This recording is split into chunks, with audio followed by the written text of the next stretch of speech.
Good evening. Tonight I wanted to have Peg Mullenkamp from our curriculum department as well as Emily Pels from our pupil services department take a few minutes to present graduation rate information for the school district of Beloit from 2014 as well as to the viewing public. So while they're getting set up, I would say this information has been relayed in some fashion and form in the local paper and media. However, I think it's worth taking a look at not only 2014, but perhaps the trends, some of the trends we've seen in the last 5 years with graduation rates in our district. So they're going to walk us through this for a few minutes, and I will also add the question with graduation rates is there are many highlights this year. There were things that I was pleased with, but if the question is posed, are you satisfied? The answer is the same for me each year. We're not satisfied. We can always do better, and we will continue to strive to do better. But I do think Beloit will have some things that we can walk away from and be very proud of with our educators and our students. So take it away. Emily and I have the privilege of sharing some really good information with all of you, and we want to start off by saying that this is a K-12 effort that we're able to show you tonight, and that the specific information you're viewing is the 2013-2014 graduation, four-year graduation cohort. And our goals for this evening are to answer the following three questions. So how does the school district of Beloit graduation rate compare to the state? What are the pathways and opportunities for students available in the school district of Beloit? And then finally, how does Beloit Memorial High School compare to other similar high schools locally and throughout the state? And we'll revisit these at the end.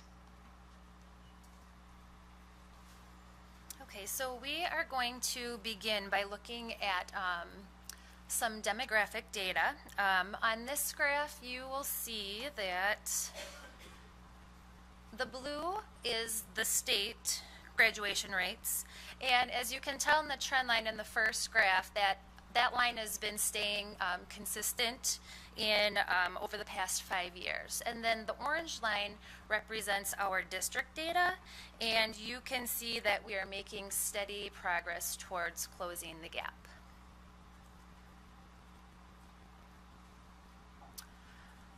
This graph shows us comparisons by students with a disability, and as you can see that we have increased 6.8% from the 2012 and 2013 school year. Here we look at our students who by economic status, and you can see that the school district of Beloit is 7.1 percentage points above the state average. Over the last 4 years, we have had a 5.7 increase, and we have exceeded the state rate over the past 5 years.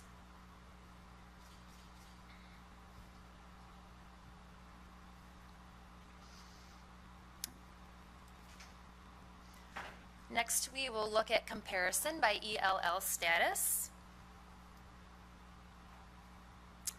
And our ELL graduation rates have exceeded the state ELL average for the past 5 years. We are 6% above the state average.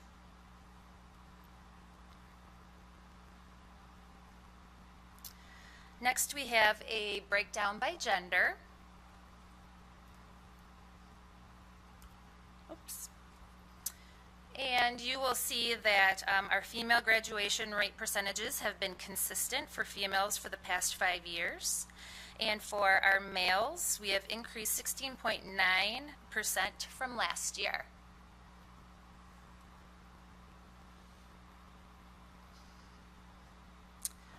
Next, we will take a look at race and ethnicity.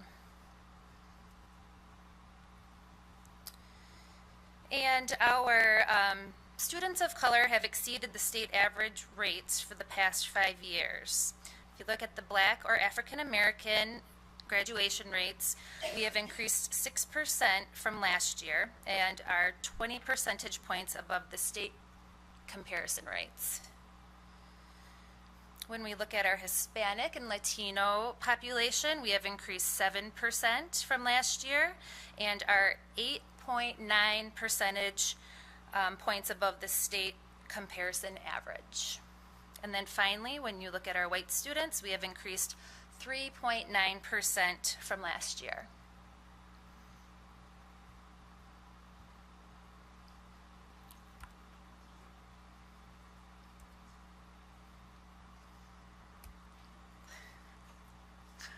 Is that going?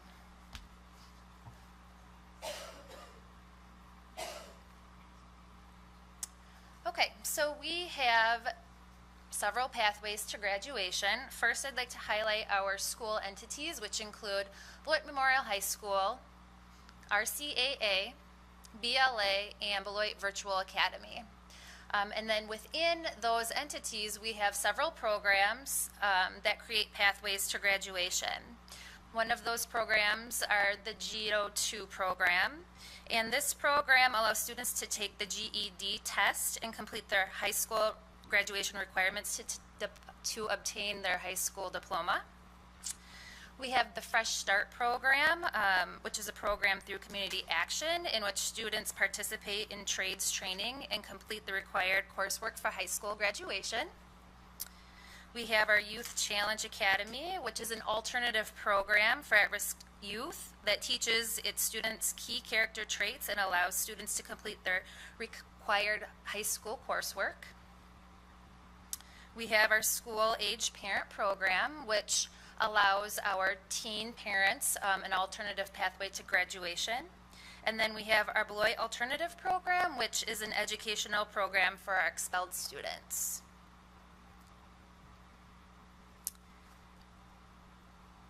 So what does the data show us? Well, the 13-14 graduating class consisted of 443 students altogether. And of that cohort, 392 graduated, which is an 88.5 graduation rate. 351 students, or 90% of the graduating cohort, participated in a traditional high school program, and 41 students, or 10% of that cohort, participated in an alternate program.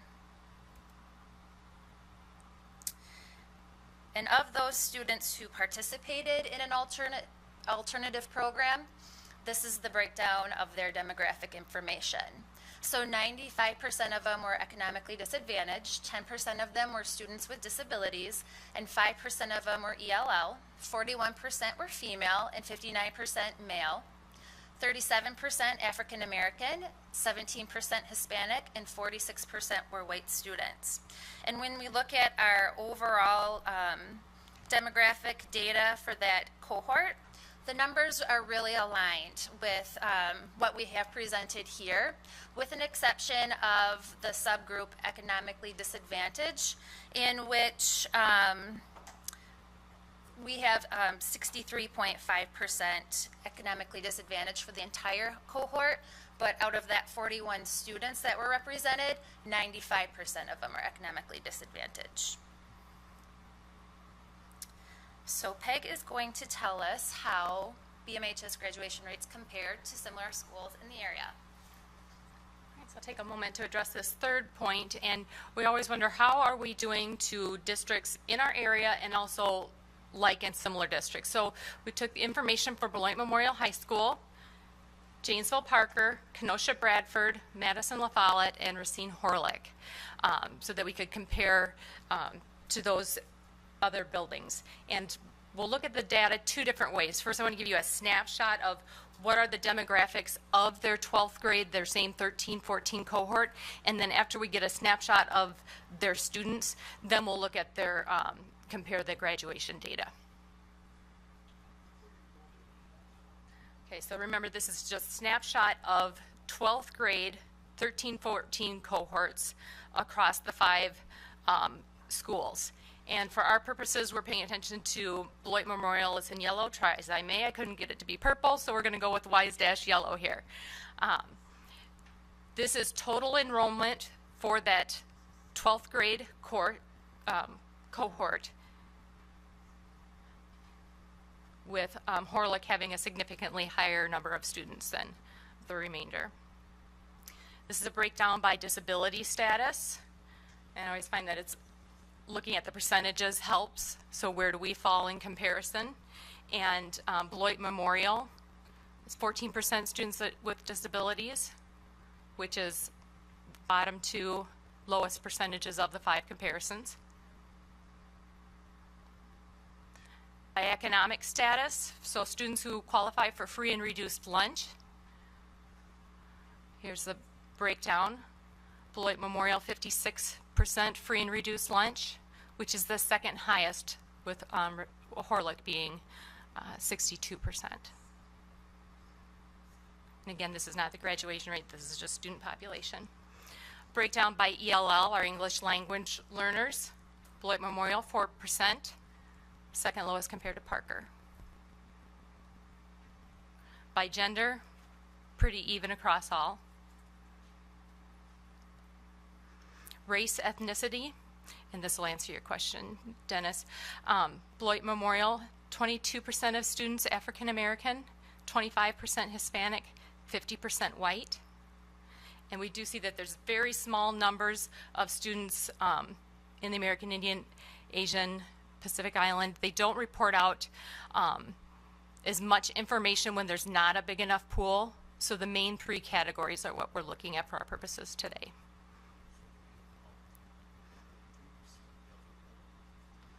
So if you were to take this number and compare it to the 41 students that were in an alternate pathway, it's fairly close, a little bit higher African American percentage in our 41 students in the alternate programming, a reduced number of Hispanic students or English language learners in the 41 students, and then the white students was about the same.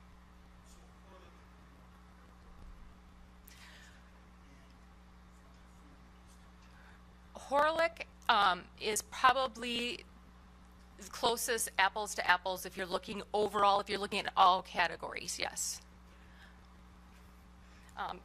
Followed closely by La Follette. Okay, so now that we've had that snapshot, let's take a look at how do our graduation rates in each of those categories compare to these 5 schools.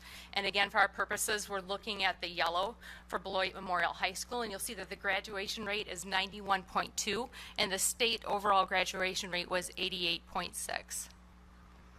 And if you look at the 5-year trends of these 5 schools, you can see that the yellow, we've made steady progress, as Emily was saying, as a district. Then we look at disability status across those 5. Economic status. And I do want to point out here that students qualifying for free or reduced lunch at Beloit Memorial, 87.6% graduation rate, which the state graduation for like cohort is 77.9, so there's a statistical significance there, and we are just within a point of the state graduation average. Not that you're keeping track. Then when we look by ELL status,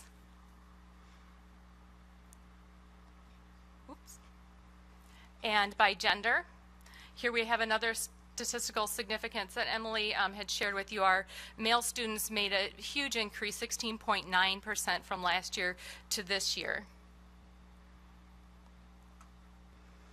And then by race and ethnicity, and this one's a little bit more difficult to read because there's so many graphs on here. But I do want to point out the data partially redacted.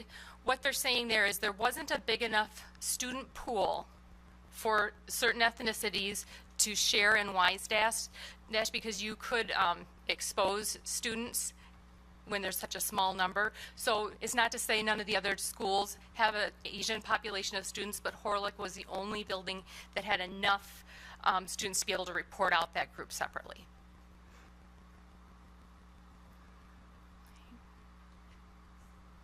So we're going to revisit those 3 questions, and these last 3 slides just have some of the highlights that Emily and I have shared with you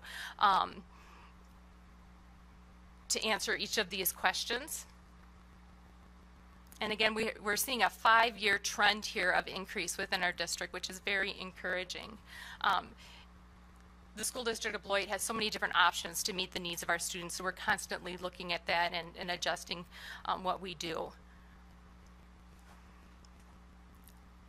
And this is probably my favorite slide because as we look and compared it to all of the different, the 5 different schools, Beloit Memorial is leading the pack in almost every single category, and it is a K-12 effort, a 4K-12 effort, and it's a testament to the work and care of our students, or of our staff.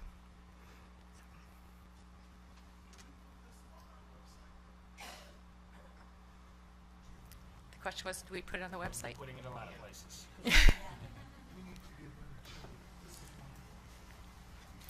Dr. Johnson, please, then John Acom. Yeah, I'd just like to add, this is really exciting news. And it's not exciting news in the sense of one moment in time. This is a trend, and we want to emphasize trend. Now, we could sit here in a year or two and we could see some, I don't want to use the word correction, but for lack of a better terms, you could see things sway in a different direction. One of the things that I noticed, the increase in males from one year to the next was very significant. I would imagine from a statistical perspective, you may see some type of a change in that because it was so dramatic as we go forth. But again, to look at like schools and to see this district ahead in so many categories that get attention across the country, including poverty, economic status, English language learners. When I look at the graphs and I see that our Black and African American students, Hispanic, Latino students, and our white students lead all of the comparable schools significantly, that's very telling about the work that's been done in recent years, K through 12 in the district. And I would like to add one more point. This data is a reflection of 4 years. So whenever in time it was determined that in high schools you go for 4 years and you graduate, that is this data. Our reality is some students need longer. They need 4.5 or 5 or 5.5. I just read this weekend an article about higher education and changing the norms of you have to be there for 4 years. Maybe you're there for 5. So as we go forward and look at our trends, we don't just look at 4-year. Next year we'll look at semester and 5-year. And what we've seen in our trends is our students are well into the 90 percentiles for graduating from the high school and from other programs in the district. If we get ourselves out of that mindset that they have to do it in 4 years. We're not all the same. We don't all learn at the same rate, and we don't all come to the school district of Beloit with the same tools at the same time. So I'm pleased, not satisfied, and to answer your question, Dr. Baskin, this will be highlighted not only on our website, but beloitschools.org and for other members of our community, because when we also attract business to this community, this is the first question they ask usually. So thank you both for the presentation.